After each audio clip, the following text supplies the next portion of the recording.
Olá, pessoal. Bem-vindos a mais um programa Fé e Ciência, pela sua IPP TV. Esse programa que quer discutir com você a boa fé e a boa ciência. Essa relação perfeita que existe entre o que entendemos pela fé ser verdade e o que nós conseguimos detectar pela ciência como verdadeiro. O programa que traz cientistas, teólogos, para esse bate-papo fantástico entre fé e ciência. E hoje nós temos um convidado para lá de especial. Todos os nossos convidados são especiais, é claro. Mas hoje nós temos um aqui incrivelmente especial.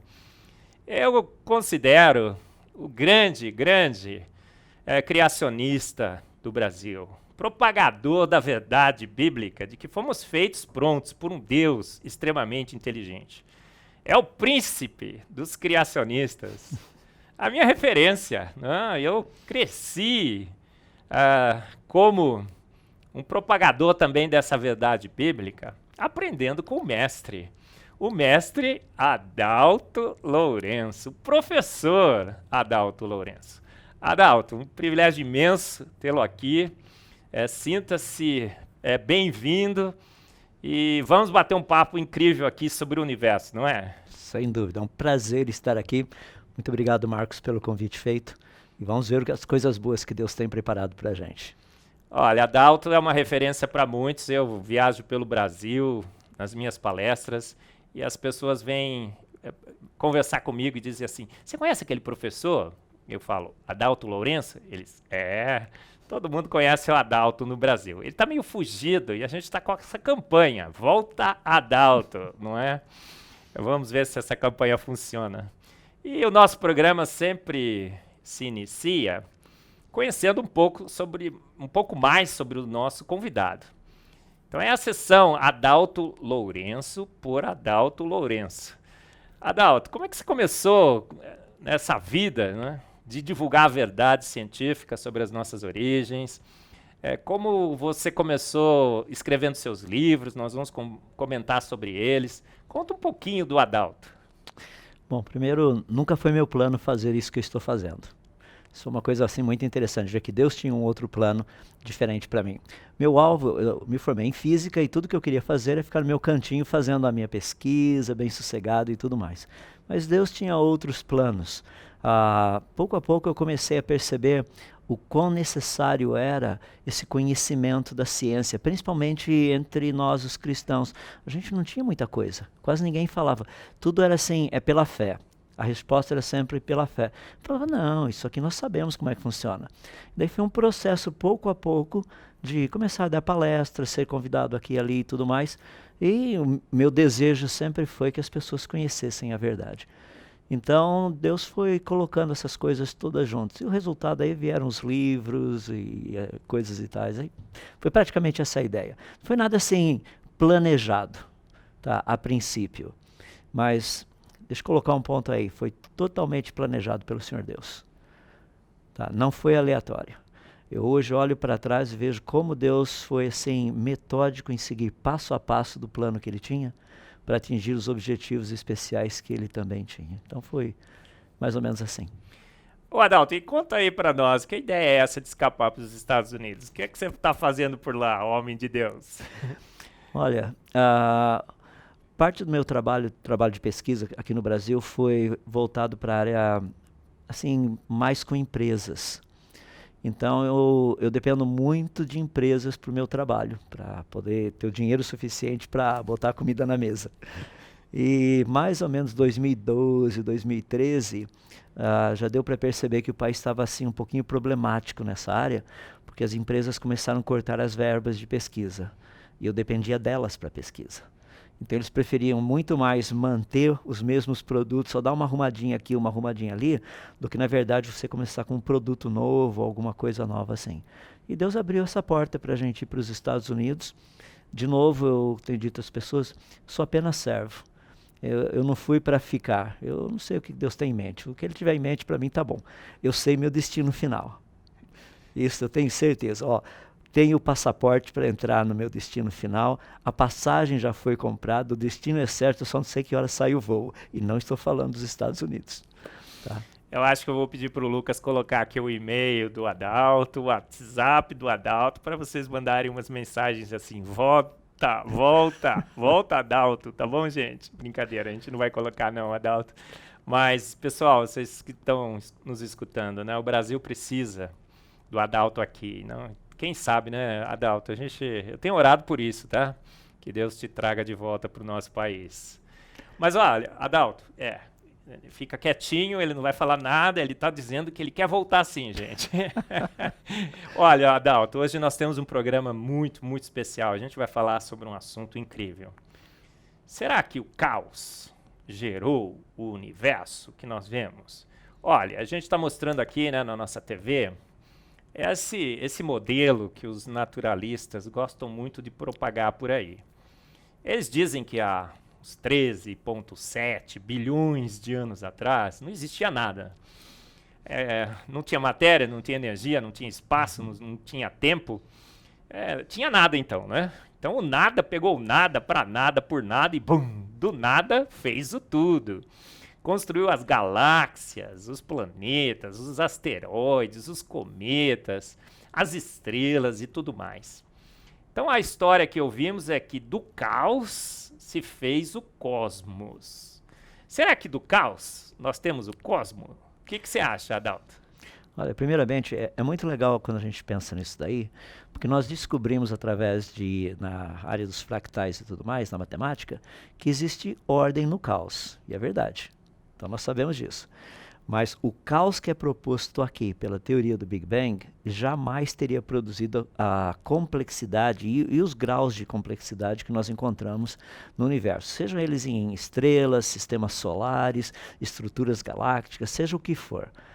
É muita organização para um sistema caótico ter produzido. Isso porque nós conhecemos as leis da natureza, os processos naturais, jamais isso teria acontecido. Ou seja, a origem de tudo isso não pode ser o caos, certeza. Diz que uma grande explosão formou uma nuvem gasosa em expansão. Essa explosão, entre aspas, né, que a gente... alguns dizem que não é uma explosão, mas o nada, de repente, pum, liberando toda a matéria do universo, deve ter feito um barulho, né? Olha, eu fico pensando, quando a gente trata do Big Bang, e eu fui adepto ao Big Bang por muitos anos, eu tinha esse posicionamento evolucionista teísta que eu abandonei há quase 30 anos atrás, porque não leva a lugar nenhum. Algo que foi muito interessante para mim ali, ao estudar o Big Bang, é que as pessoas sempre diziam o seguinte: você acredita então que o negócio foi criado pronto? Eu falei, sim, mas como esse negócio teria sido criado pronto? Fala, olha, quer ver? Se nós pegarmos o Big Bang, tá? Tem um período ali chamado período inflacionário. É praticamente ali aquele pedacinho do tempo Planck. 10 elevado a menos 43 segundos. Nesse tamanho de tempo assim, infinitamente pequeno, o universo teria que ter saído do tamanho de um próton e ter chegado praticamente do tamanho da nossa galáxia, 100 mil anos-luz de diâmetro o negócio. Isso no tempo de 10 elevado a menos 43. Se você fizer a continha, você vai perceber que radiação eletromagnética ali dentro teria que ter literalmente expandido a uma velocidade de 10 elevado a 60 km por segundo. 10 elevado a 60. Nem o teu pensamento é tão rápido. Ou seja, como explicar um negócio desse jeito? Ou seja, isso parece mágica. E dizem, né, Adalto, que essa primeira explosão, o máximo que ela poderia ter produzido é uma nuvem gasosa em expansão, de hidrogênio e hélio. Mas a gente olha para o universo, como nós estamos vendo aqui, né? Esse universo é magnífico. Tem estrelas coloridas, de tudo quanto é cor. Tem estrela azul, amarela e tudo. Eu até brinco nas minhas palestras, né, Adalto? Só não tem estrela verde. Você sabe por que não tem estrela verde, Adalto? Rapaz, vamos lá. Porque o Palmeiras não tem mundial, né, Adalto? É uma brincadeira com os palmeirenses.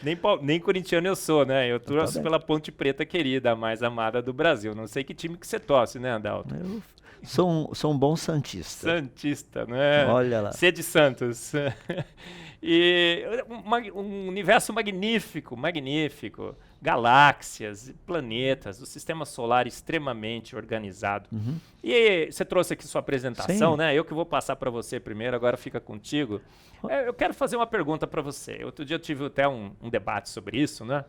O pessoal diz que eu não entendo de gravidade, os ateus... O Francisco Quilmento, meu amigo hoje, disse o seguinte, é a gravidade de Eberlin, ele não entende. Gravidade de Eberlin. E você acha que gravidade formaria as estrelas? São 2 trilhões de galáxias, o último número que eu tenho, você deve ter até números mais atualizados. 100 bilhões de estrelas, aproximadamente, em cada uma dessas galáxias, de 2 trilhões. Eu digo que a gente nem sabe contar quantas estrelas tem. A Bíblia diz que elas são incontáveis mesmo. Aí, te fazer essa pergunta, do caos ao cosmo, será que uma nuvem gasosa em expansão tem forças nesse universo? Tem processos? Daria para formar esses trilhões e trilhões e trilhões de estrelas? O que é que você acha, Adalto? Olha, a resposta é um não afirmativo. O que vocês estão vendo aqui é o Sol, tá? E nós temos uma sonda em volta do Sol, a Parker, tem feito um trabalho espetacular nos ajudando a entender um pouquinho mais a respeito dessa estrela próxima da gente. Primeiro que quando você tem gases no espaço, a tendência deles é de dissipar, não é de literalmente passar por um processo de compactação. Principalmente uma compactação tal que produzisse algo como uma estrela. Isso não faz sentido. Quando nós pegamos, por exemplo, o Sol, que transforma cerca de 4 milhões de toneladas de matéria em energia por segundo, você vê um negócio gigantesco como esse, o campo gravitacional que ele possui, como ele consegue manter um grupo de planetas ao seu redor, se bem que ele tem a maior massa, entende? Quando a gente compara com todo o sistema solar, mas tem o menor momento de inércia. É meio complicado a coisa, sabe? Tem algumas coisas assim que não batem. Então, quando nós olhamos isso, respondendo a pergunta, seria um milagre nós encontrarmos uma estrela funcional no universo. Isso seria um milagre, seria algo assim que qualquer cientista ficaria impressionado. Agora, o número de estrelas no universo atual, tem uma discussão a respeito disso, mas o mínimo é certeza que seria 3 vezes mais do que o número de grãos de areia de todas as praias e todos os desertos. Agora, para e pensa. Achar uma única estrela funcional já seria algo impressionante.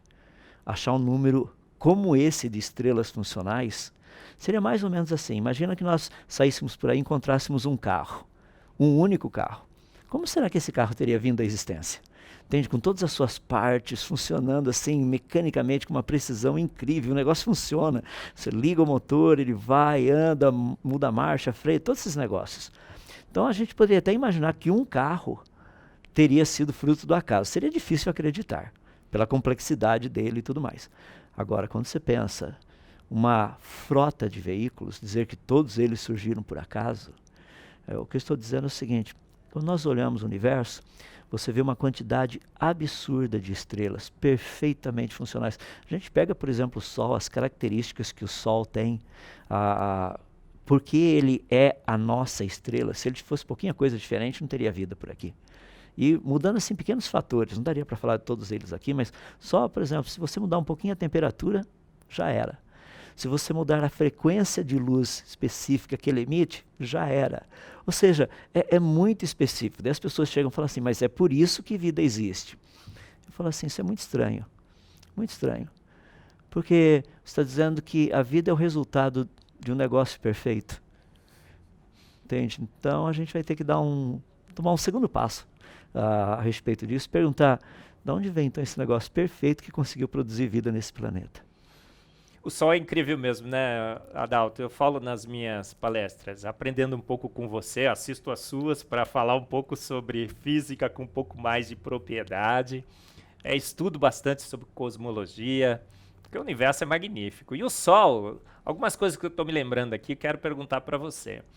Diz que tem estrelas que contraem, expandem, tem estrelas que explodem e tudo mais. O Sol é uma estrela muito nervosa, ou ela é calma, ou ela vai ser estável por muitos anos? É uma das características que o Sol tem, que realmente parece que ele foi ajustado, finamente ajustado para a vida. Eu vou deixar um pouquinho como lição de casa isso daí, tá? Porque eu gosto de fazer isso. O Sol tem um ciclo. Em uma época que ele, por exemplo, num determinado ano, ele começa a aparentar muitas explosões solares. Então você percebe esses pequenas coisinhas que estão acontecendo aqui. Daí ele fica muito agitado, muito turbulento. Daí ele vai se acalmando, acalmando, acalmando e praticamente o que você está vendo aqui desaparece. Daí pouco a pouco começa a aparecer de novo, mais e mais e volta de novo. Deixa para você fazer uma pesquisa. Quantos anos isso demora? Tá, é bem legal. Dá uma olhadinha, são poucos anos, tá? Não são décadas ou centenas de anos, milhares de anos, nada disso, não é bem rapidinho. Então, o Sol é uma estrela que aparentemente ela tem um ciclo muito bonito.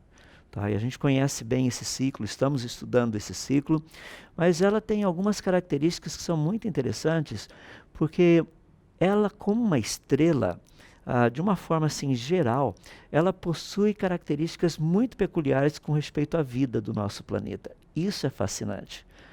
Mas como estrela, ela produz um montão de coisas que também são prejudiciais para a gente.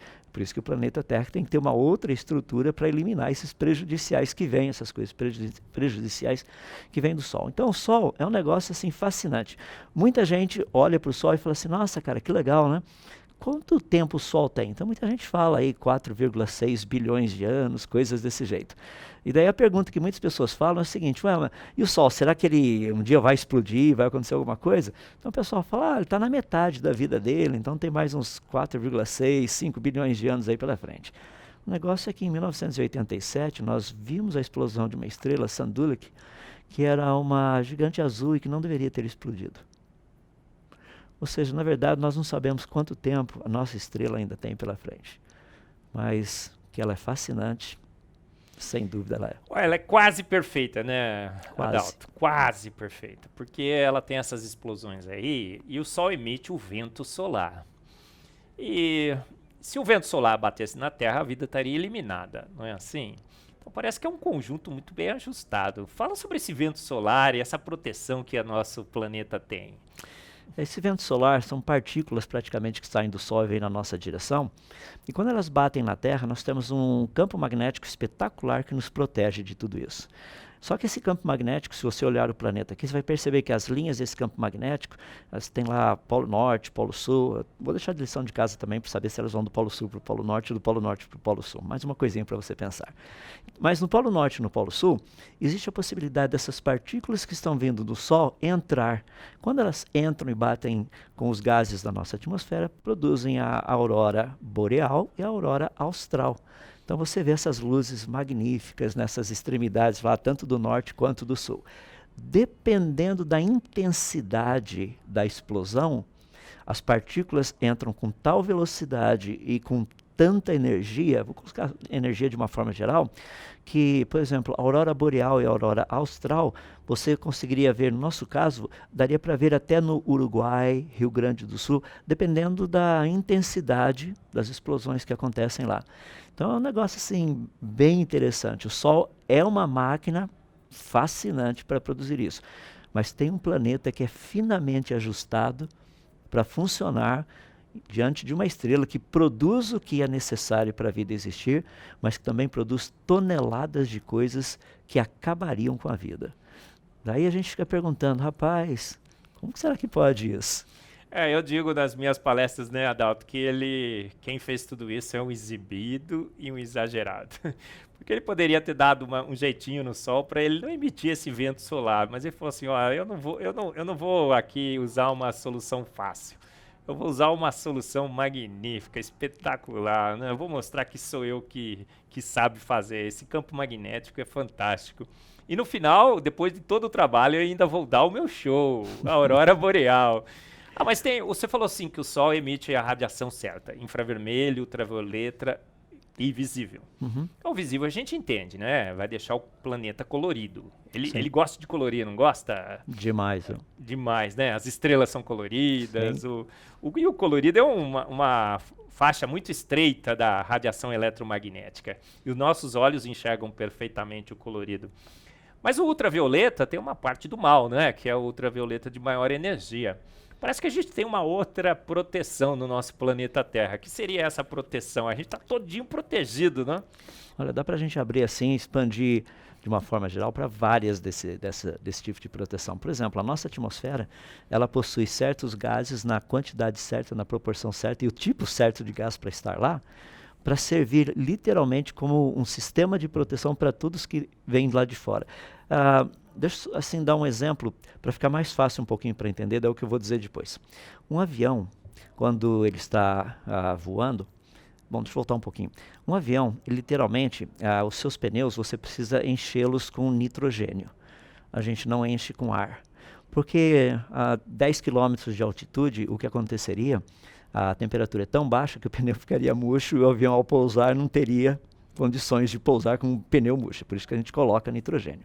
Então, quando você estuda a nossa atmosfera, você vê a proporção de nitrogênio que ela possui. Justamente para quê? Para que durante a noite, que é a parte fria, não tivesse assim um tipo de um encolhimento da coisa. Não somente isso, o ozônio que a gente tem na nossa atmosfera, tá? É um negócio espetacular para nos proteger desse tipo maluco de radiação que vem lá do Sol.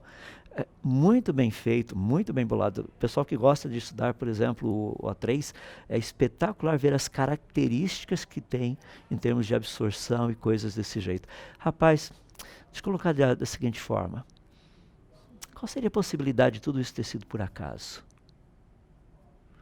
Sabe, a quantidade de gases que nós temos na nossa atmosfera, a proporção que existe dos elementos químicos que formam esses gases, o nitrogênio, o oxigênio e os demais, honestamente, eu paro e fico pensando, Marcos, é muito bem balanceado. Tá? Por que teria isso para proteger de radiação que vem do Sol na nossa direção? Para que isso? Atmosfera perfeita, composição perfeita, Não é? ultravioleta C, pega o oxigênio, transforma em oxigênio atômico. Aí eu falo nas minhas palestras, né? O O reage com o O, forma o nos protege do UVB, do excesso.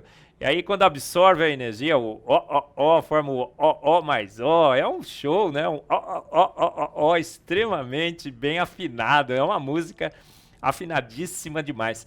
Mas, Adalto, tem um problema em tudo isso. Eu não sei se você é herege como eu sou. Eu acho que sim, né? Nós somos os hereges dos hereges, né? No Brasil, né? Porque além de criacionistas, acharmos que Deus fez e fez fez tudo pronto, a gente também acha que faz pouco tempo que ele fez isso, não é? Você também é um criacionista de terra jovem? Eu sou. Deixa eu mostrar algumas coisas aqui que eu acho que vão ajudar um pouquinho. Aqui nós temos um pouquinho da Via Láctea, dá para a gente ver um pouquinho lá em cima, que você tem um pouquinho do planeta Terra. Então, quando nós olhamos o universo de uma forma geral, a pergunta sempre que nós temos é o seguinte: qual teria sido a idade dele? Então, tem várias coisas que nós olhamos que são muito legais. Então, aqui você está vendo um pouquinho da Via Láctea, um pouquinho da quantidade de estrelas que nós temos no universo. Aqui é só um pedacinho. Incontáveis. Incontáveis. Agora, imagine que cada um desses pontinhos que estão aqui, literalmente, seria algo parecido com o Sol ou ainda maior do que o Sol. Tá? Uma quantidade absurda. E esses pontinhos todos aí, literalmente, são agrupados em galáxias e estruturas galácticas. Então, vamos partir para a resposta.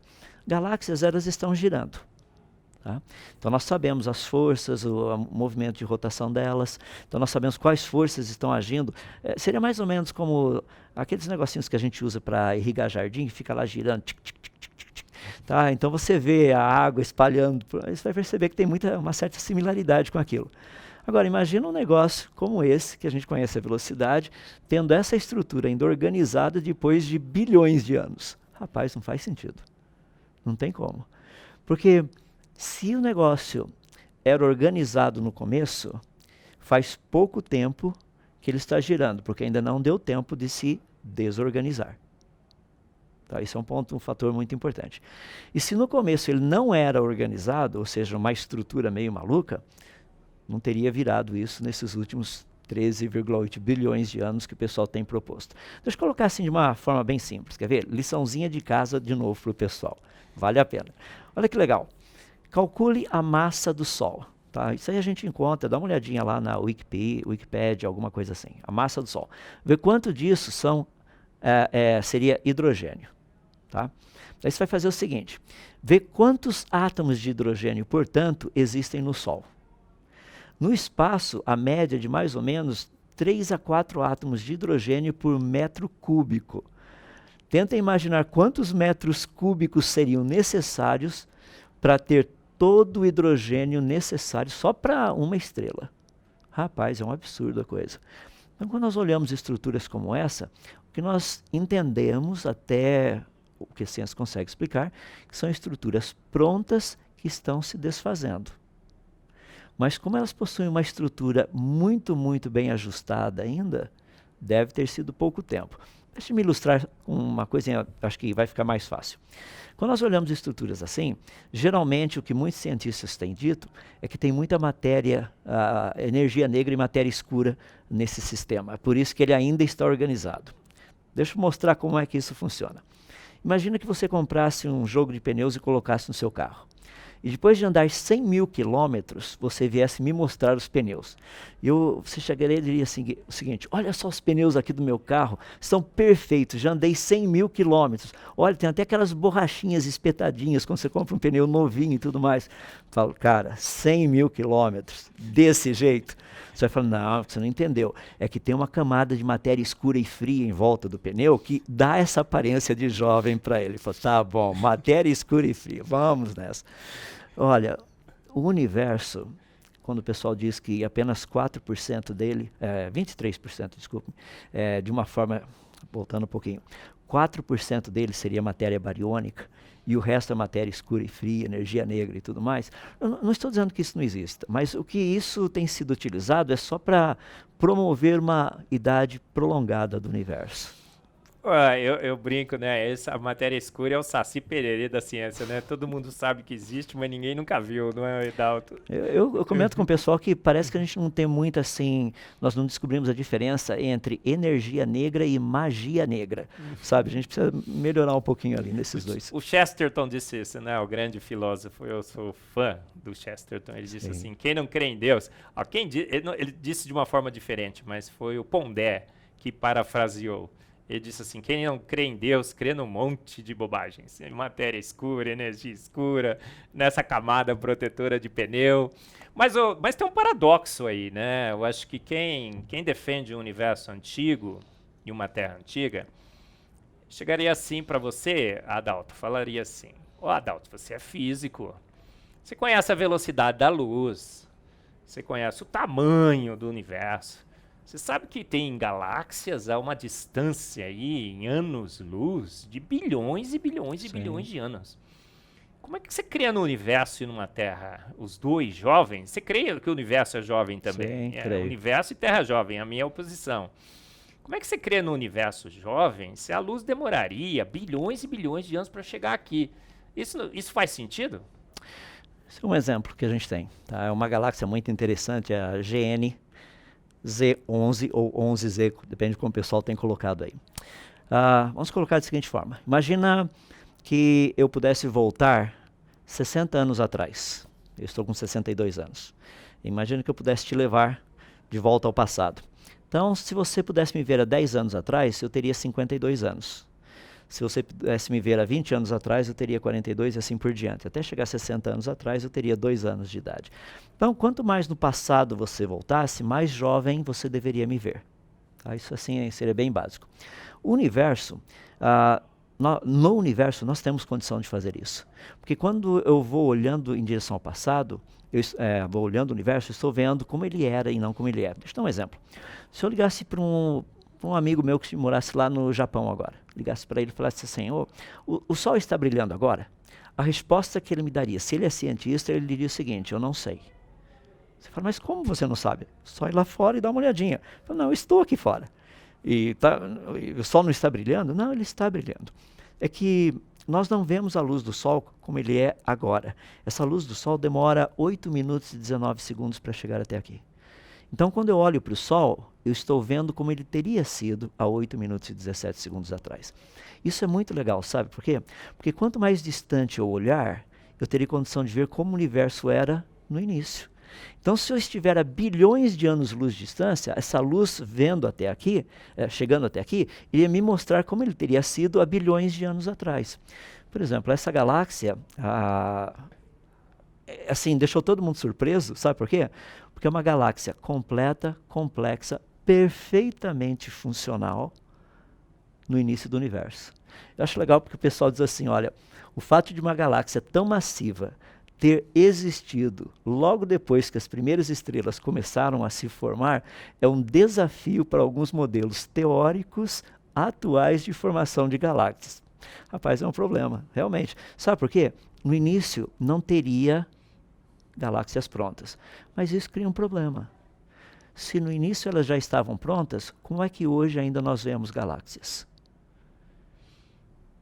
Porque se há bilhões de anos atrás elas já eram maduras, hoje elas já deveriam ter morrido. É o problema de se ficar o bicho come, se correr o bicho pega, não é assim, Adalto? Olha só, se a galáxia fosse muito antiga, e 13 bilhões já estaria desfeita, né? Uhum. E se fosse jovem, não estaria assim como a gente está vendo. Tem água, inclusive, tem elementos mais pesados. Fala um pouco mais. Como é que a gente sabe que ela é uma galáxia antiga no universo jovem? Deixa eu aproveitar, tem esse exemplo e tem mais um exemplo aqui, que dá para a gente trabalhar um pouquinho. Só apertar aqui. Vai, tá? Nós encontramos tipos de radiação vindo de pontos muito distantes para cá, como no caso esse aqui, ultravioleta, que ela não seria possível simplesmente com alguns elementos químicos básicos na estrela ou mesmo ao redor, ali naquele ponto da galáxia. Ou seja, essa energia tem que passar, vai ser refeita em outras formas para chegar para a gente ver aqui no formato de ultravioleta. O problema é que no universo, logo no seu início, não deveria ter isso. A mesma coisa que nós já encontramos, por exemplo, água no início do universo. Deixa eu pegar a água, que vai ser um exemplo mais fácil, mas isso aqui vai ser um pouquinho mais complicado. Então, deixa eu ficar com a água. A água era formada de 2 átomos de hidrogênio e 1 átomo de oxigênio. Pergunta, já tinha oxigênio logo no início? Porque precisa. Então as pessoas falam, não, mas para o oxigênio ter se formado, então tem que ter aquele processo de fusão nuclear nas estrelas e tal lá, então hidrogênio vira hélio, e o processo todo. Daí tem aquele ciclo conhecido como CNO, carbono, nitrogênio, oxigênio. Daí ali assim, daí começa a formar oxigênio. Bom, mas o oxigênio estaria dentro da estrela, não do lado de fora. E dentro da estrela você não teria água. Então a estrela teria que explodir para que o oxigênio estivesse lá dentro, pudesse sair, e daí juntamente com os átomos de hidrogênio formar as moléculas de água. O problema é que a gente tem achado água numa quantidade tão absurda que, rapaz, precisaria quase que a galáxia inteira explodir para ter essa quantidade de água no início do universo. É muito interessante porque o artigo foi publicado em 2012 falando isso, diz o seguinte, que essa é mais uma evidência de que água se encontra espalhada no universo desde os seus primórdios. Isso aí não parece Gênesis capítulo 1, verso 2? Porque Gênesis 1, 2, ali nos é dito que o Espírito de Deus pairava por sobre as águas. Ele está falando logo no início do universo. Então a Bíblia diz que no início do universo havia água. Bacana. Vamos olhar, está lá.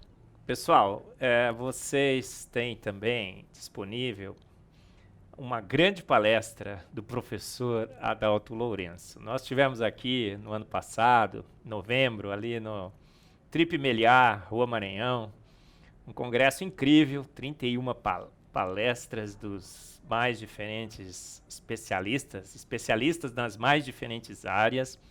E o Adalto deu uma palestra fantástica sobre o universo, falou dessa galáxia aqui, falou de vários outros exemplos. Tem um exemplo lá que você falou da Roma Antiga. Fala um pouquinho qual a analogia da Roma Antiga com essas galáxias?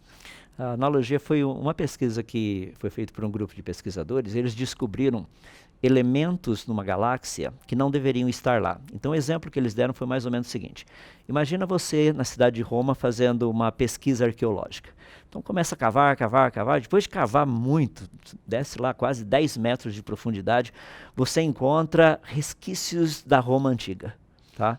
E de repente você começa a escavar um pouquinho mais e fala, que legal, isso aqui era Roma de 2000 anos atrás. Você acha um baú naquela Roma de 2000 anos atrás, e a hora que você abre o baú está cheio de notas de euro.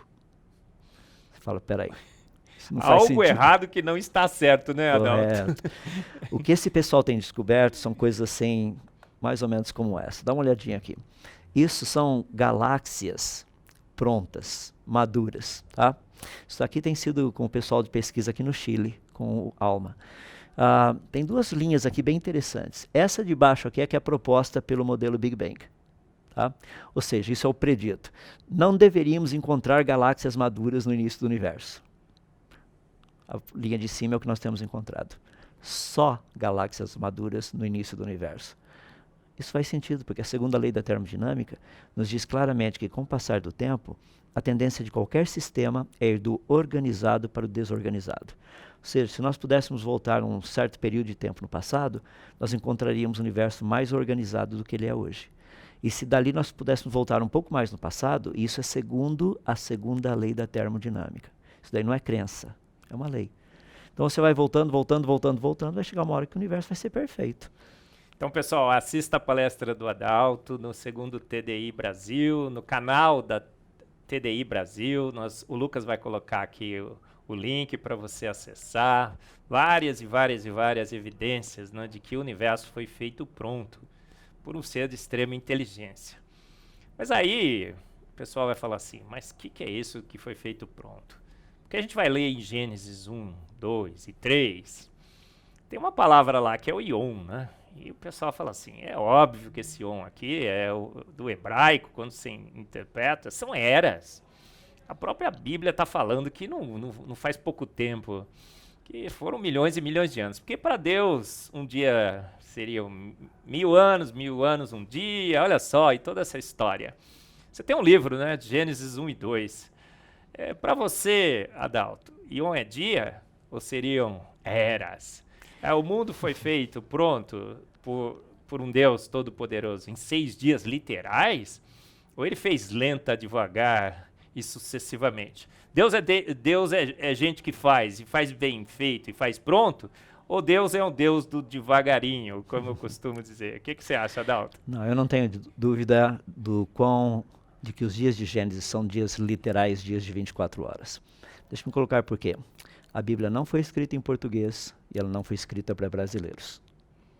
Nós temos uma tradução.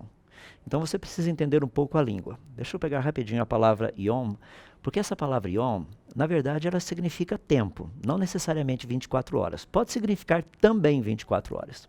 Mas na gramática hebraica, todas as vezes que a palavra Yom aparece com um artigo definido, o, significa dia de 24 horas. Por exemplo, o Yom da expiação, o dia da expiação. Não é um período, é o dia, um dia de 24 horas. Todas as vezes que também essa palavra Yom aparece com um numeral, por exemplo, no 23º Yom do mês tal, ou seja, está significando um dia de 24 horas também. E todas as vezes que essa palavra aparece com a expressão tarde, manhã, ela também significa um dia de 24 horas. Quer ver que interessante? Todos os dias de Gênesis terminam praticamente dizendo assim, houve tarde e manhã o primeiro, segundo, terceiro, quarto, quinto, sexto, Yom. Ou seja, Deus fez questão de colocar as 3 formas para ninguém ter dúvida que significa um Yom de 24 horas, um dia de 24 horas. Mas deixa eu dar 2 coisinhas para você pensar aí. O 4º mandamento é muito interessante. Deus disse assim, vocês vão trabalhar 6 Yoms. Rapaz, não aparece nem o artigo, não aparece o numeral, nem tarde e manhã. E agora, 6 Yoms de quanto tempo? Olha que coisa fascinante, como o texto é muito claro e muito preciso. Ele diz assim, vocês irão trabalhar 6 Yoms, porque em 6 Yoms fez o Senhor os céus e a terra. E então, parece que ele fez o universo no 4º dia, não foi? O Sol e as estrelas foram criados no 4º dia. E eu entendo assim, vê se você concorda comigo, Adalto. Ele falou assim, haja universo. E bum, houve universo. Haja estrelas, e as estrelas todas, as incontáveis estrelas, que ele chama todas pelo seu nome, bum, surgiram no universo imediatamente. E constituídas nas suas galáxias. Uhum. Então, o nosso programa é fé e ciência. Parece que a boa fé bate com a boa ciência, não bate, Adalto? E tem uma razão disso. Sabe por quê, Marcos? A Bíblia é o livro das palavras de Deus. E a natureza é o livro das obras de Deus. Deus não iria escrever uma coisa num livro e outra no outro livro. O problema é que às vezes nós temos dificuldade de interpretar esses livros. É por isso que dá tanta confusão aí com o pessoal. Deus escreveu com seus dedos, né? Nas tábuas, né? Ele escreveu assim, ó, porque em 6 dias fiz eu, né? Fez Deus os céus e o mar e a terra e tudo que neles há. Sim. E no sétimo dia descansei. É o próprio Deus declarando isso. Tem um ponto que eu tenho comentado com as pessoas. Geralmente, pessoas que levantam essa ideia de dias era ou de longos períodos de tempo, mesmo em Gênesis 1, 2 tem um período muito prolongado de tempo ali, eu pergunto a elas, qual seria a razão? Deus não teria condição de fazer isso? Normalmente a resposta é, não, mas a ciência já mostrou que não foi assim. Fala, como é que é? A ciência já mostrou que não foi assim. Só você poderia me dar assim, um pouco de referencial científico, sei lá, algumas publicações, algumas coisas assim. As pessoas chegam e falam, mas tem muitas e muitas e muitas. O que eu quero dizer é que a evidência científica aponta para um universo jovem. Quer ver? Só para o pessoal, vai para casa dar uma pesquisadinha.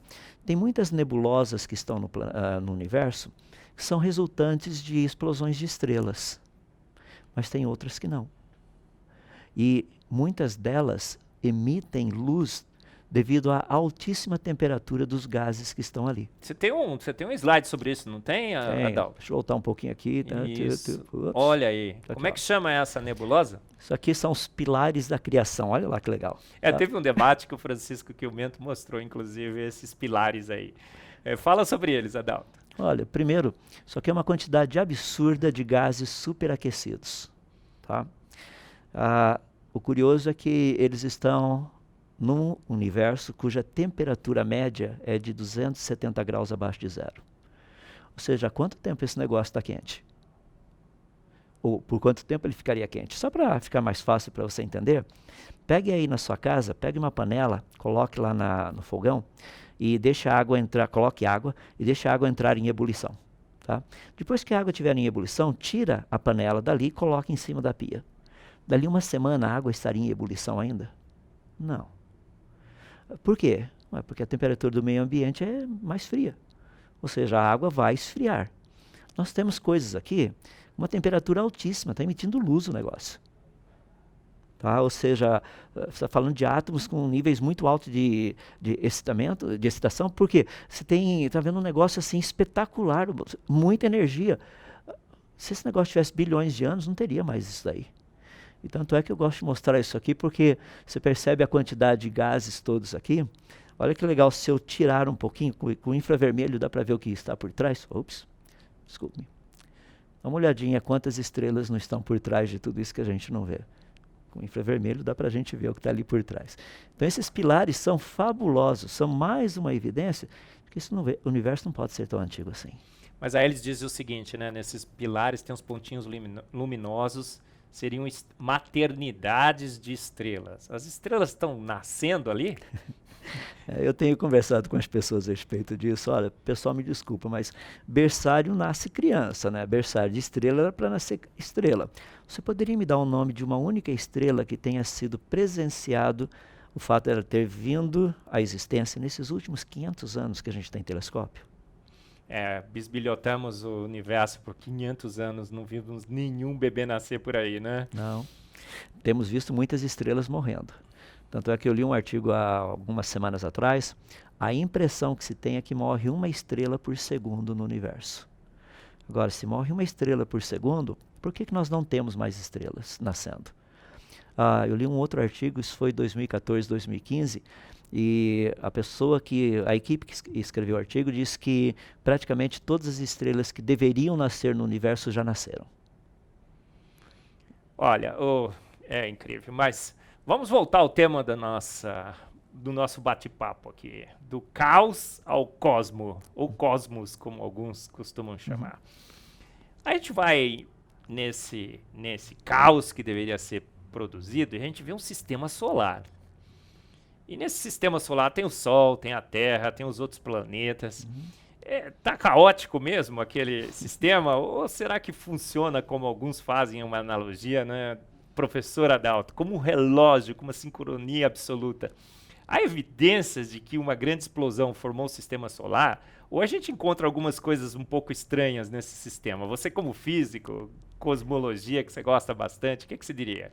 Olha, deixa eu começar dando um exemplo assim bem básico, tá? O planeta Terra é praticamente o único planeta que tem todos os elementos químicos da tabela periódica, os normais que a gente encontraria em qualquer lugar por aí. Tá? Por que Marte não tem? Por que Vênus não tem? Por que só a Terra tem?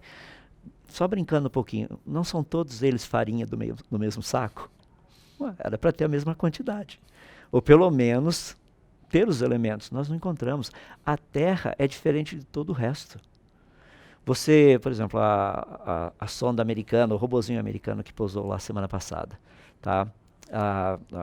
Vai ser fascinante ver o trabalho dele, principalmente porque o lugar onde ele está, a cratera onde ele pousou, parece realmente ter sido no passado ter um delta de um rio, alguma coisa assim. Então eles estão à procura de vida, ou pelo menos alguma coisa que mostre que vida teria existido no passado lá.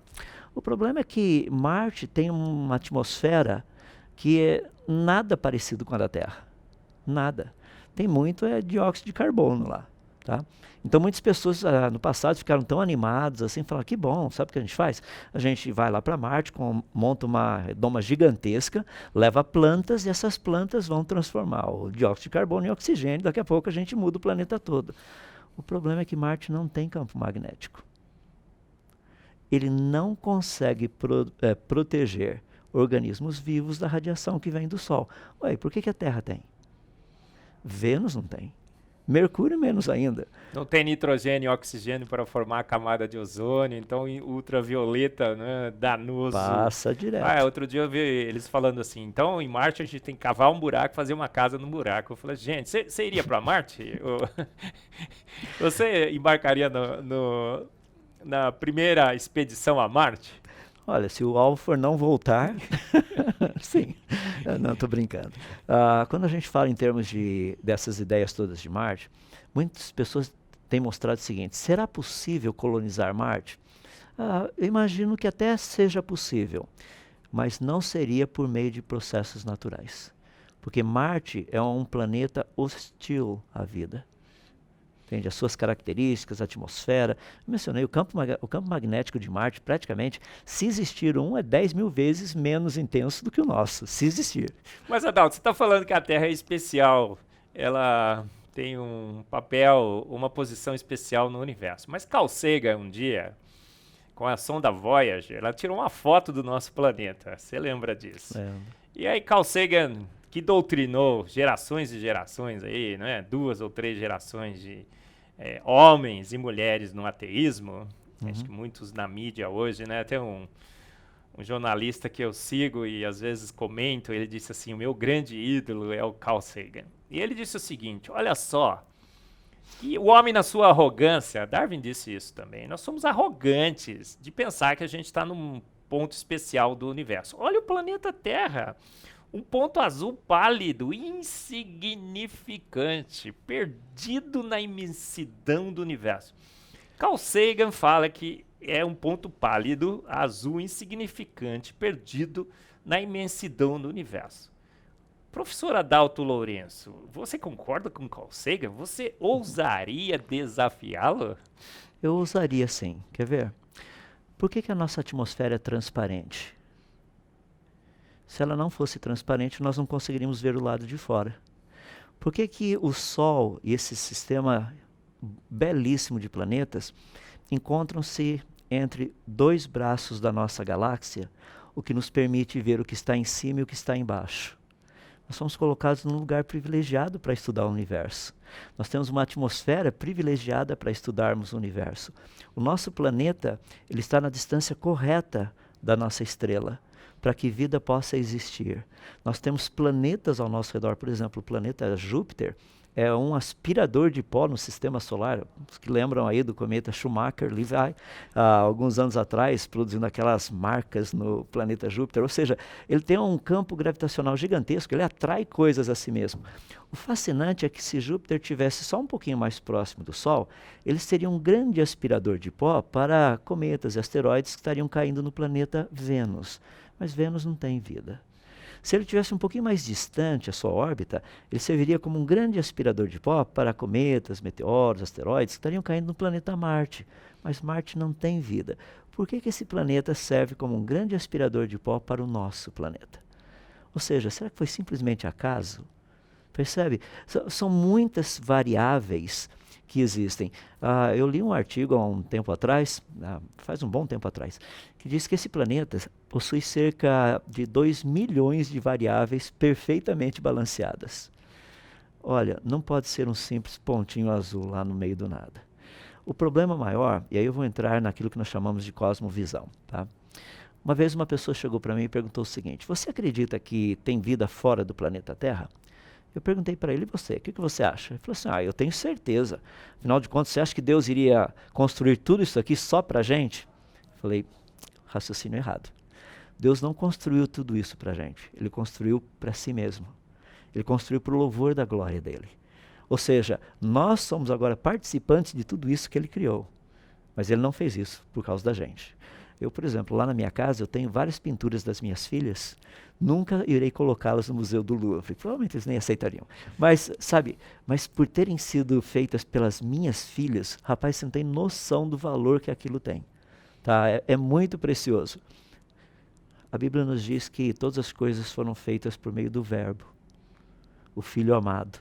Sabe, ele quem trouxe a existência a todas as coisas. Então é algo fascinante a gente ver esse universo, ver esse sistema solar perfeito, esse planeta Terra exuberante, com todos os seus detalhes, todas as suas variáveis funcionando perfeitamente. Eu não sei se você é Carl Sagan, eu sou Adalto Lourenço. É a minha referência. Viu, Adalto? Então, olha, nas minhas palestras, né, copiando um pouco, parafraseando um pouco o que você falou, aí eu digo assim, a gente talvez não esteja no centro do universo, mas nós habitamos a suíte presidencial do universo. Um planeta para lá de especial. Tamanho, Carl Sagan, não é documento. Não é porque é pequeno ou grande, né? Nós temos que ver as condições. Mais de 1.200 condições, eu falo nas minhas palestras. Outro dia eu estava pedindo as referências. Eu estou somando, né? Vários livros que eu estou lendo. Planeta para lá de especial. A NASA vive anunciando. A NASA vive anunciando. Extra, extra, extra. Achamos outra Terra. E outro dia, a Elisa Vargas deu uma entrevista para a revista Veja. O repórter, né, perguntou para ela assim: olha, Elisa Vargas, achamos aqui um planeta, é o Kepler 186f, eu acho que foi isso. E como é que vai ser aí? Será que a gente vai achar vida em outros planetas? Vai achar outro planeta Terra? Ela disse assim: nossa, depois de acharmos esse outro planeta, que é praticamente uma Terra, achar vida em outro planeta nesse universo é uma questão de tempo. Aí eu pus no meu Face, né? Eu pus assim, é uma questão de tempo, sim, Elisa Vargas. 2 eternidades, talvez 3. Porque o planeta é para lá de especial, não é? Olha, eu digo que é fake news, que a gente deveria procurar o Procon quando a NASA anuncia esses exoplanetas aí. Sim. Você crê que um dia nós descobriremos outro planeta que acomodaria a vida como a Terra? O que você acha, Adalto? Olha, Marcos, essa é uma pergunta muito interessante. A impressão que eu tenho, isso é impressão, tá? É que a resposta é não. Deixa-me colocar o porquê eu penso nisso. Imagina que vida inteligente tenha surgido em algum outro lugar no universo. Eles teriam descoberto as mesmas leis que nós descobrimos aqui. Talvez os nomes sejam diferentes, mas eles descobriram as mesmas coisas. Eles descobriram que para você mandar sinais de radiação, ondas de rádio, tá, para comunicação, no espaço interestelar e no espaço intergaláctico, são certas frequências específicas. Não é qualquer coisa que funciona. O rádio tem que estar certinho na estação correta. Bom, se tem vida inteligente lá, se tivesse vida inteligente lá fora, eles teriam descoberto essas coisas. E se isso tivesse ocorrido há muito tempo atrás, o sinal já teria chegado até aqui. E nós já teríamos ouvido isso. Ou seja, até o presente momento, nós não recebemos nenhum sinal vindo de fora que mostre, no caso, a existência de vida inteligente. Você fala, mas a gente não sabe. Claro que sabe, a gente sabe onde procurar. Por exemplo, se eu falar para você, por favor, regule o seu rádio aí para tal estação. Qual a frequência dela? Não vou falar a frequência aqui para não pegar nenhuma rádio específica, tá? Mas você vira lá certinho, é aquela rádio. É assim que funciona. Se você quiser a frequência de ET, a gente sabe, é só pegar lá e dar uma olhadinha. Então, nossa questão, o ponto principal, é o seguinte: será que existe vida biológica além do planeta Terra? Ou seja, será que existem planetas que teriam condição de sustentar vida biologicamente, como nós conhecemos aqui? Pela quantidade de variáveis perfeitamente balanceadas necessárias para que vida possa existir, a probabilidade é tão pequena, mas tão pequena, que nos leva a crer que nós somos os únicos no universo. Tem um livro que ele fala sobre, acho que aquele livro Planeta Privilegiado, Correto, né? sim. E outros livros, mesmo de pessoas que não defendem o design inteligente ou o criacionismo. E alguns cálculos já foram feitos e esgota os recursos probabilísticos do universo. Correto. O limite de... tem um limite probabilístico que diz que qualquer processo que tenha uma probabilidade menor que 1 em 10 elevado a 50, né? Uhum. Você consideraria não só improvável, mas totalmente impossível. Uhum. Então, essa história, né, que nós vamos encontrar vidas em outros planetas como o planeta Terra, é estatisticamente impossível. Sim. Então é fake news, gente. A gente tem um planeta pra lá de especial. Eu imagino que Carl Sagan, ele não teve a oportunidade de ver muito daquilo que ele falou se tornando realidade, através do que o Hubble tem descoberto, através do que os outros nossos grandes telescópios têm descoberto. Principalmente agora, o Weber, que deve estar subindo agora no segundo semestre desse ano, que vai ser um super telescópio, muito mais possante do que o Hubble e tudo mais, o que nós vamos aprender, o que nós vamos descobrir. Porque, na verdade, o que nós descobrimos é que o universo, ele é um local totalmente contra a vida e não a favor da vida. Por isso que o planeta Terra é tão especial. Porque é um local que consegue acomodar tantas formas diferentes de vida, uma biodiversidade maluca como que a gente tem, mas maluca mesmo. Que planeta é esse que consegue acomodar todo esse tipo de coisa, assim, essa variedade incrível? Ou seja, tem que ter sido muito bem planejado para poder sustentar tudo isso. Não é um simples ponto azul. E a gente entende, né, Adalto, professor Adalto e eu, muitos que estão nos ouvindo, espero que também pensem assim, que o universo e a Terra são jovens porque as evidências são muito grandes. E a gente tem falado muito aqui nos programas anteriores sobre um achado espetacular. Eu sempre digo, né, que quem fez esse achado perdeu uma grande chance. Ela disse outro dia que ela estava chateada porque os criacionistas de Terra Jovem, como eu e você, estamos usando o achado científico dela para achar que o planeta é jovem. A Mary Schwartzer, já falamos sobre ela aqui, tecido mole em osso de dinossauro. E a partir desse achado, eu digo isso, né, Adalto? A Mary Schwartz, uma cristã, ela perdeu uma grande chance. A grande chance de entrar para a história como uma mulher cristã, uma cientista de coragem, anunciando ao mundo um grande achado de que a Bíblia estava certa, que a fé e a razão, a fé e a ciência andam juntas. Porque em Jó, né, a Bíblia diz, né, que Jó contemplou os dinossauros. Deus fala assim, Jó, veja aí o braquiossauro que eu criei e tudo mais. Mas ela, comprometida com os milhões e milhões de anos, evolucionista teísta, como entendo que ela deva ser, ela disse assim, não, gente, não foram milhões e milhões de anos, uma reação de Fenton preservou, a gente sabe que isso não seria possível. Você também ficou como eu, extremamente confortado na sua crença numa Terra jovem, num universo jovem, com mais essa grande descoberta científica de que dinossauros foram extintos há poucos anos atrás, não milhões e milhões de anos, que tecido mole é realmente uma evidência claríssima que não só o universo é jovem, mas a vida nesse planeta também é muito jovem. Comenta um pouco sobre esse achado espetacular. O que você acha disso, do que eu falei, das implicações de tudo isso? Não, sem dúvida. Quando nós olhamos para coisas assim, sempre a pergunta que me vem à mente é a seguinte: por que as pessoas perderam a capacidade de ver o óbvio? Ou seja, nós temos ali uma evidência de algo que não iria sobreviver milhões e milhões de anos. Para e pensa, 65,5 milhões de anos. Ou seja, o pessoal tenta levantar um monte de ideias para fazer com que, não, isso aqui teria durado 65,5 milhões de anos. Deixa eu colocar da seguinte forma. Eu estava conversando com uma pessoa há pouco tempo atrás, e nós dois temos posicionamentos diferentes. Vou só colocar isso para dar um contexto no que eu vou falar. Ele não crê na existência de Deus. E eu creio na existência de Deus. O ponto é que nem ele nem eu conseguimos provar o nosso ponto. Ou seja, eu não consigo provar cientificamente que Deus existe e ele não consegue provar cientificamente que Deus não existe. Mas tem um ponto que nós temos um ponto em comum, sabe o que é? Nós dois estamos apostando. Eu estou apostando que Deus existe e ele está apostando que Deus não existe. Eu até brinquei com ele, falei, como nós temos a mesma idade, mais ou menos 60 anos por aí, daqui uns 40 anos a gente vai saber quem está certo. Por quê? Se você estiver certo, a gente nunca vai saber quem estava certo. Mas se eu estiver certo, rapaz, você está lascado, você vai ter que dar um jeito daí ver o que vai acontecer. Isso eu estou dando assim para um pano de fundo, sabe por quê? A evidência que nós temos em muitas áreas é que isso é jovem. Por exemplo, foi citado o caso do dinossauro.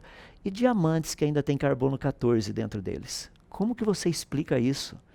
Meia-vida do carbono 14 é muito pequena. Em outras palavras, como o diamante é um sistema totalmente selado, você não tem nem ganho nem perda de carbono 14. O que está ali é o que estava quando o negócio foi formado. Agora, a gente data o carbono 14, pega diamantes, assim, extrapola tudo que dá para extrapolar lá, quase que destrói o método de datação carbono 14, aquela curva belíssima para você fazer o equilíbrio e tudo mais. Rapaz, a gente chega assim nos seus quase 60 mil anos. Olha, e tem outra evidência, né? Estive em Belém recentemente. O Márcio, um biólogo, ele tem um nome em alemão que eu não vou lembrar muito bem, mas se eu errei, viu, Márcio? Acho que é Frausberg. Eu vou trazê-lo aqui, ele vai participar de um Fé e Ciência com a gente. Ele mostrou a evidência que todas as camadas sedimentares do registro fóssil já foram encontrados em todas as camadas do registro fóssil animais com tecidos mole. Não só tecidos mole, mas não só colágeno, células sanguíneas, mais de 14 diferentes tipos de moléculas, mas de DNA. A Rogéria Ventura esteve aqui com a gente, falou assim, gente, 40 anos aqui em São Paulo, umas ossadas, tinha DNA já destruído. São 65 milhões de anos, 65. E tecido mole e material orgânico em todas as camadas sedimentares. Parece que essas camadas sedimentares foram todas produzidas num grande evento nesse planeta. Que evento seria esse? Tem gente que acha que esse evento até inclusive foi meio localizado, né? Eu digo que Deus não criaria diques. Fala um pouco, você é como eu, outro herege que crê no dilúvio? Olha, eu não somente creio, como tenho estudado isso já há uns 20 anos. Deixa eu colocar uma coisa bem simples. Eu tenho muitas pessoas que chegam para mim e falam assim, você acredita que o dilúvio foi global? Não teria esse dilúvio sido só local? Falei, rapaz, se o dilúvio for local, eu vou abandonar a Bíblia e vou fazer outra coisa. Porque um Deus que pede para um cidadão construir um barco daquele tamanho, para colocar pássaro lá dentro, para um dilúvio local, misericórdia, esse Deus não é digno da minha confiança, esse Deus não conhece nada, não sabe nada. Pode parar com isso. E tem umas coisas que são muito interessantes, quer ver? Quando a gente pensa em termos de dilúvio, olha que coisa bonita. Noé soltou uma pomba. A pombinha saiu voando. Quanto que uma pomba voa durante o dia? Ela voa em média 1.000 quilômetros. É bem normal uma pomba fazer isso. Então vamos imaginar que a pomba que Noé soltou, ela tivesse viajado 300 quilômetros e voltado. Isso daí daria 600 quilômetros, tá? Então vamos pegar ali a arca na região do Ararat, vamos colocar a arca, a região do Ararat, e faz um círculo de mais ou menos 300 quilômetros em volta. Daí a pergunta que nós temos é a seguinte, quantas montanhas estão dentro desse círculo de 300 quilômetros? Você vai achar mais ou menos umas 6 ou 7. Qual é a altitude dessas montanhas em relação ao nível do mar? 3.600, 3.700 metros acima do nível do mar. Você fala, rapaz, e a pombinha não achou nenhum lugar para pousar? Daí você pega uma outra área da ciência, que a gente usa as chamadas curvas ipsográficas, para você saber quanto de superfície ainda existe acima do nível do mar. Por exemplo, 100 metros acima do nível do mar. Quanto de superfície tem? 1.000 metros. Rapaz, quando você chega a 3.600 metros, só tem topinho de montanha. Ou seja, a pombinha não achou lugar para pousar? Percebe? Por que Deus fez questão de colocar na sua palavra que a pombinha foi e voltou? para que ninguém tivesse dúvida que o dilúvio foi global. Agora eu comento com as pessoas, rapaz, você acabou de citar aí questão de fósseis, a maior parte dos fósseis que nós temos são de rochas sedimentares. Como é que você explica isso? Um negócio absurdo. Não somente isso, se você pegar, por exemplo, densidades desses tipos diferentes de fósseis, por exemplo, pega a densidade de um peixe dentro d'água, a densidade de um anfíbio dentro d'água, a densidade de um réptil dentro d'água, ou de um mamífero dentro d'água, ou até mesmo a densidade de uma ave dentro d'água. Eu brinco, pessoal, a lei do empuxo, né? Você pega, vamos supor, rapidinho, é mais fácil você carregar uma vaca fora d'água ou uma vaca dentro d'água? É dentro d'água. Ou seja, a lei do empuxo mostra que o peso dela no fundo é menor. Tá? Agora, se nós pegarmos essas densidades todas que nós temos aí, olha que interessante. Se você tivesse um dilúvio global, tá? Peixe praticamente tem a mesma densidade da água. Se a densidade fosse maior, ele só afundaria. Se a densidade fosse menor, ele só flutuaria. Os anfíbios têm uma densidade um pouco menor do que a densidade dos peixes dentro d'água. E réptil tem uma densidade menor do que a densidade de anfíbio dentro d'água. Mamíferos e aves têm densidades menores do que de répteis. Tá? Se você tivesse esse tipo de animais mortos, tá, no meio de muita água e muita lama, como você teria maré alta e maré baixa, você tinha na maré alta compressão de sedimentos, e na maré baixa você teria o contrário, teria diminuição dessa pressão e compressão de sedimentos. Em outras palavras, na maré baixa, o que tem densidade maior afunda. Na maré baixa, o que tem densidade menor sobe. Depois de algum tempo, qual seria a ordem? Peixes, anfíbios, répteis, mamíferos e aves. Ou seja, o que a gente está vendo é dilúvio, isso aí não foi evolução. E tecido mole em todas as camadas foram criados, foram formados, né, esses depósitos, esse registro fóssil recentemente. Gente, infelizmente o nosso tempo está acabando. Foi um papo super legal, não foi? A gente poderia ficar falando horas e horas com o professor Adalto sobre dilúvio, tantos outros assuntos. Ele vai precisar voltar. Eu sei que você está querendo que ele volte, a gente vai convidá-lo outras vezes. Mas a gente precisa terminar o nosso programa e eu queria terminar deixando o Adalto falar um pouco sobre os seus livros. Se você quer ouvir um pouco mais do professor Adalto Lourenço, você tem também essa oportunidade de assistir a palestra dele lá no nosso segundo TDI Brasil, no primeiro também, que você tem palestra. Adalto tem palestra para todos os cantos e todos os lugares que você entrar no YouTube. Ele tem agora um canal no YouTube que a gente vai estar colocando aí agora. Ele está gravando várias palestras e tem os seus livros. Fala rapidamente aí, você tem 1 minuto para falar dos seus livros, Adalto. Como tudo começou, trabalha com o criacionismo científico. Por que o universo e a vida teriam sido criadas? As evidências científicas. Gênesis 1 e 2, a mão de Deus na criação, eu trato do criacionismo bíblico, mostrando o que um físico pensa a respeito desses 2 primeiros capítulos. A Igreja e o Criacionismo trata dos 3 diferentes tipos de criacionismo, científico, religioso e bíblico. Como separar cada um deles?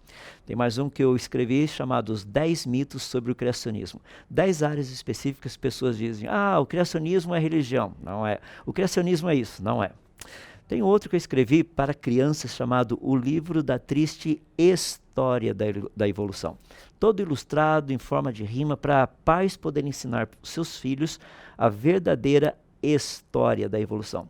E o último deles é o dilúvio em Gênesis, onde eu trato de toda essa narrativa bíblica do dilúvio, todos os detalhes de construção da arca, detalhes relacionados com outros relatos também falando do dilúvio em Gênesis, como colocar os animais na arca, espaço para tudo isso, de onde veio toda a água, para onde foi toda a água, como é que o planeta foi reconstruído depois, e a lista vai. Muito bem, pessoal, foi um programa sensacional, agradecer o Adalto Lourenço, www.universocriacionista.com.br, está aparecendo aí para você acessar. Acesse o canal do YouTube do professor Adalto, leia seus livros, participe da nossa campanha Volta Adalto e assista também os nossos programas que já gravamos de Fé e Ciência. Os anteriores, essa já é a 5ª edição, os próximos, nos acompanhem nesse bate-papo fantástico da boa ciência com a boa fé. E aí, o que você acha? Do caos ao cosmo? Ou será que uma mente inteligente, né, Adalto? Extremamente competente, chamou à existência, o universo e a vida pelo poder exclusivo da sua palavra. Ele disse e houve luz. Não é assim que você entende? Ó, as considerações finais do professor Adalto, você tem uns minutinhos aí, minutinhos não, uns segundinhos para colocar as suas últimas impressões do nosso programa. Olha, primeiramente queria agradecer pela oportunidade de estar aqui, poder compartilhar um pouquinho, mas eu queria deixar uma pergunta para você. Minha pergunta é a seguinte: como você sabe que o que você sabe é verdade? De novo, como você sabe que o que você sabe é verdade? Festejando a presença do professor Adalto, nossa referência no Brasil da defesa do criacionismo, da fé genuína, da ciência genuína, que mostra claramente que em 6 dias fez o Senhor os céus, a terra e o mar e tudo que neles há. Muito obrigado e nos acompanhe nos nossos próximos programas. Até lá!